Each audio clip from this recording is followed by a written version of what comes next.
السلام علیکم طلباء و طالبات، آج ہم اردو قواعد کے حوالے سے گفتگو کریں گے۔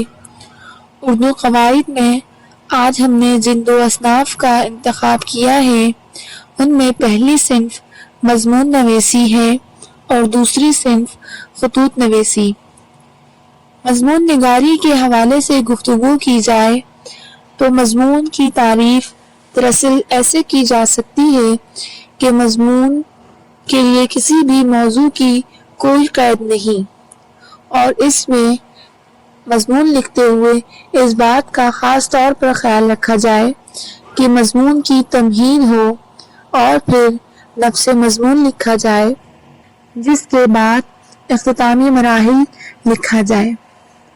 یعنی اس سے مراد اگر کسی موضوع پر مضمون لکھا جا رہا ہے تو سب سے پہلے اس مضمون کے حوالے سے تمہید تیار کی جائے، یعنی اس کے متعلق یا اس کی تعریف کے متعلق گفتگو کی جائے۔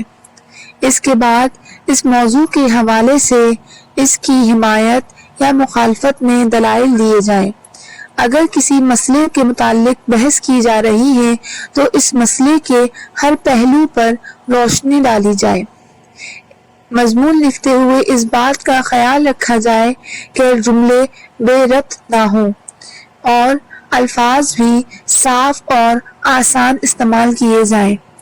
زیادہ تصنع اور زیادہ بناوٹی جملے نہ لکھے جائیں۔ جس طرح سر سید احمد خان مضمون نویسی میں بالکل سادگی اپناتے ہیں جس سے ان کا مضمون سیدھی طرح سے سمجھ میں آ جاتا ہے، اسی لیے مضمون کے لیے ہمیں زبان کا شستہ رکھنا بے حد ضروری ہے۔ نفس مضمون کے بعد یہ ضروری ہے کہ جب اس کے خاتمے کی طرف بڑھا جائے تو اس بات کا خیال رکھا جائے کہ اب کوئی نیا جملہ یا کوئی نیا پہلو سامنے نہ لایا جائے۔ اختتام کے وقت اپنی پہلے کہی گئی باتوں کو ہی صحیح طریقے سے یعنی منظم طریقے سے لکھا جائے۔ اب آئیے ہم اپنے دوسرے موضوع کی جانب بڑھتے ہیں۔ ہمارا دوسرا موضوع خطوط نگاری ہے۔ خط میں دو طرح کی اقسام پائی جاتی ہیں، ایک وہ جو نجی حوالے سے لکھے جائیں یعنی ذاتی حوالے سے لکھے جائیں، اور دوسری طرف جو خطوط کسی بھی سرکاری عہدے پر یا سرکاری عہدے کے علاوہ کسی بھی افسر کو یا کاروباری حوالے سے خطوط لکھے جائیں۔ یہ خطوط دراصل مراسلہ کہلاتے ہیں۔ خطوط لکھتے ہوئے کئی باتوں کا خیال رکھنا بے حد ضروری ہے۔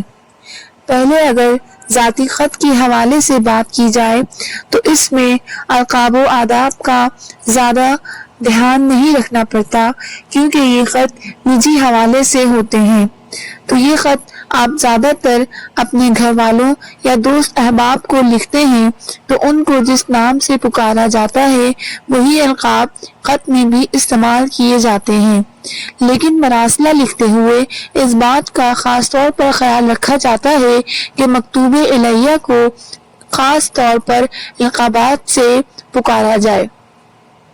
اس کے علاوہ مراسلے میں اس بات کا بھی خیال رکھا جائے کہ نفس مضمون خاص طور پر نمایاں طریقے سے لکھا جائے اور خط زیادہ طویل نہ ہو۔ چنانچہ یہاں ہمارے دونوں موضوعات کا اختتام ہوتا ہے۔